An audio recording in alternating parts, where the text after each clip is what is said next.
உட்காந்து எழுதுங்க. உங்கள் சொந்த வாழ்க்கையில் கர்த்தர் என்னெல்லாம் செஞ்சாரோ அப்பப்போ உட்காந்து குடும்பமாக தகப்பனார் அப்பா வந்து வசனத்தை வாசிக்க, மனைவியும் பிள்ளைகளும் அவர் கிருபை என்றும் உள்ளது, அவர் நல்லவர் கிருபை என்றும் உள்ளது, அவர் நல்லவர் கிருபை என்றும் உள்ளது இப்படி சொல்லி துதிக்கும் போது அற்புதமான கிருபை இருக்குது. கர்த்தர் நமக்கு செய்த எல்லா நன்மைகளையும் நம்ம நினைத்து நம்ம என்னத்தை நம்ம செலுத்த போகிறோம். வீட்டில் அவர் கிருபை என்றும் உள்ளது என்று சொல்லி துதியுங்கள். உங்கள் வீடு ஆசீர்வதிக்கப்பட்டிருக்கும்.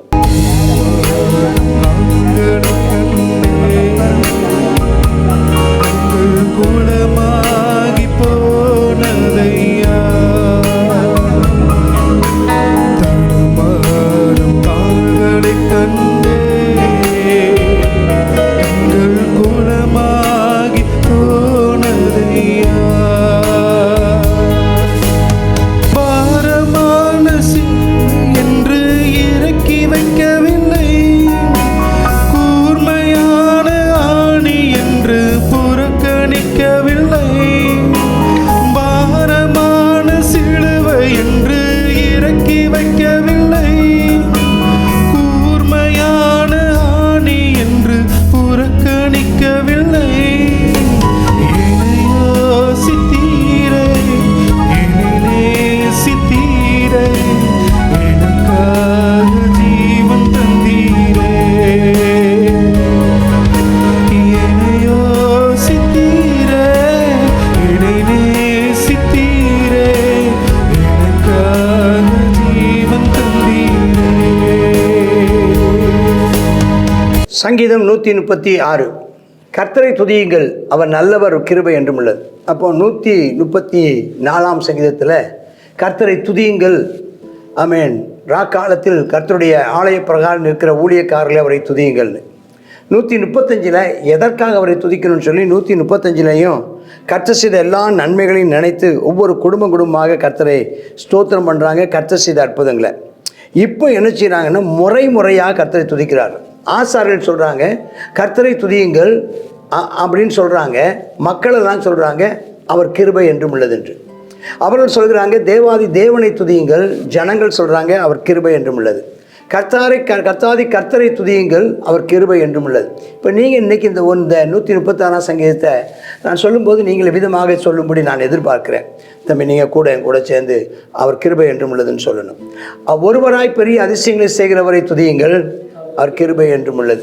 வானங்களை ஞானமாய் உண்டாக்கினவரை துதியுங்கள், கிருபை என்றும் உள்ளது. தண்ணீர்களுக்கு மேலே பூமியை பரப்பினவரை துதியுங்கள்.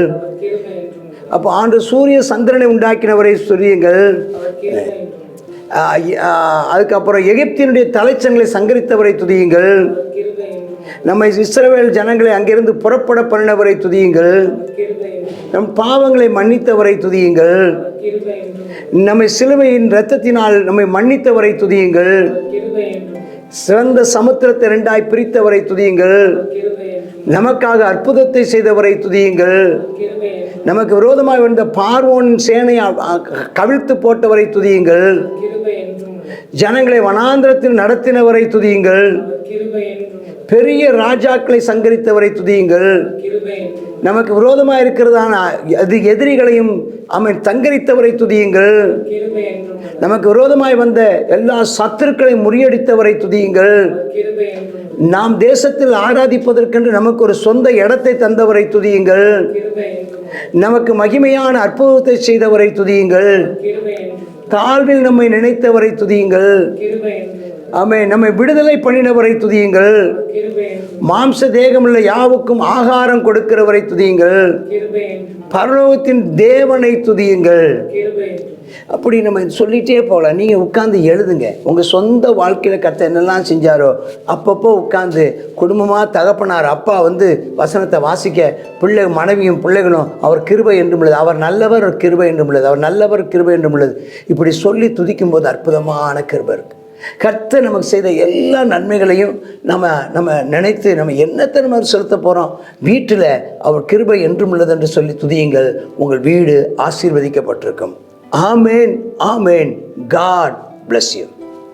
சங்கீதம் 136. 136 முழுவதுமே கர்த்தர் நமக்கு செய்த நன்மைகளை, கடந்த நாட்களில் நடந்ததான நன்மைகளை நினைத்து நாம் துதிக்க வேண்டும் என்பதற்காக எழுதப்பட்டதான அந்த சங்கீதம். அந்த நாட்களில் இஸ்ரவேல் ஜனங்களுக்கு தேவன் செய்ததான எல்லா நன்மையை குறித்து அவங்க என்ன செய்கிறாங்க, ஆமாம் கர்த்தரை துதியுங்கள், அவருக்கு நல்லவர், அவர் கிருபை என்றும் உள்ளது என்று சொல்லி துதிக்கிறத நம்ம இதில் பார்க்குறோம். எப்பொழுதுமே நமக்கு என்னென்னா நமக்கு ஞாபகத்தில் வர்றது நமக்கு கிடைக்காத நம்முடையதான நன்மைகளுக்காகத்தான். நம்ம இதெல்லாம் எதிர்பார்த்தோம், நமக்கு இதெல்லாம் கிடைக்கலையே அப்படின்னு சொல்லி கிடைக்காத நன்மைகளுக்காகத்தான் நம்ம நினச்சி பார்ப்போமே தவிர ஒரு நாளாவது அவர் நமக்கு செய்த நன்மைகளை நினச்சி பார்க்குறதே இல்லை. இது எனக்கு தரலை, அதை கர்த்தர் செய்யலை, இது எனக்கு செய்யலை அப்படிங்கிறத நம்ம என்ன செய்கிறோம், எப்போவுமே ஞாபகத்தில் வச்சுருக்கோம். செய்த நன்மையெல்லாம் மறந்துடும்.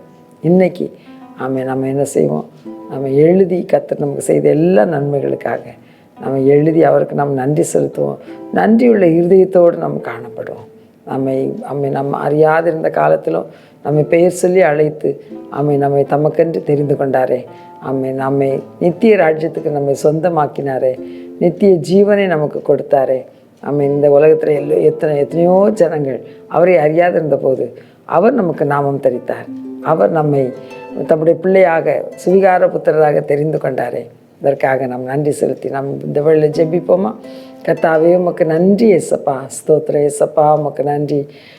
எங்களை தாழ்வில் எங்களை நினைத்தவரை நாங்கள் துதிக்கிறோம் அப்பா. அப்போ ஒருவராய் பெரிய அதிசயங்களை எங்களுடைய வாழ்க்கையில் செய்தபடியால் உமக்கு நன்றி செலுத்துகிறோம். கர்த்தாவே ஸ்தோத்திரம். எல்லாத்துக்கும் கிடைக்கக்கூடாத ஸ்லாக்கியத்தையும் பாக்கியத்தையும் எங்களுடையதான குடும்பத்தில் எங்களுடையதான தனிப்பட்ட வாழ்க்கையில் நீர் செய்த நன்மைக்காக உமக்கு நன்றி செலுத்துகிறோம் அப்பா. ஸ்தோத்திரிக்கிறோம். அறிந்து கொள்ளத்தக்கதான ஒரு வாய்ப்பு கொடுத்தீங்க, எங்களை ரட்சித்தீங்க, வேறு பிரித்தீங்கப்பா. கர்த்தா உமக்கென்று அப்பா உம்முடைய சொந்த பிள்ளையாக உம்முடைய சொந்த இரத்தத்தை சிந்தி எங்களை கர்த்தா எல்லா அக்கிரமங்களுக்கும் அநியாயங்களுக்கு நீங்களாக்கி எங்களை ரட்சித்து அப்பா ஸ்தோத்திரம் ஆண்டவரே. ராஜாக்களோடும் ஆசாரியர்களோடு உட்காரும்படி எங்களை கர்த்தாவே அப்பா உயர்த்தினபடியால் உமக்கு நன்றி செலுத்துகிறோம். கர்த்தாவே உமக்கே நன்றி செலுத்துகிறோம். ஆவியானவரை எப்பொழுதும் நன்றியுள்ளவர்களாய் நடந்து கொள்ள கிருபை தாரும். இயேசுவின் நாமத்தில் ஜெபிக்கிறோம் நல்ல பிதாவே. ஆமேன். ஆமேன்.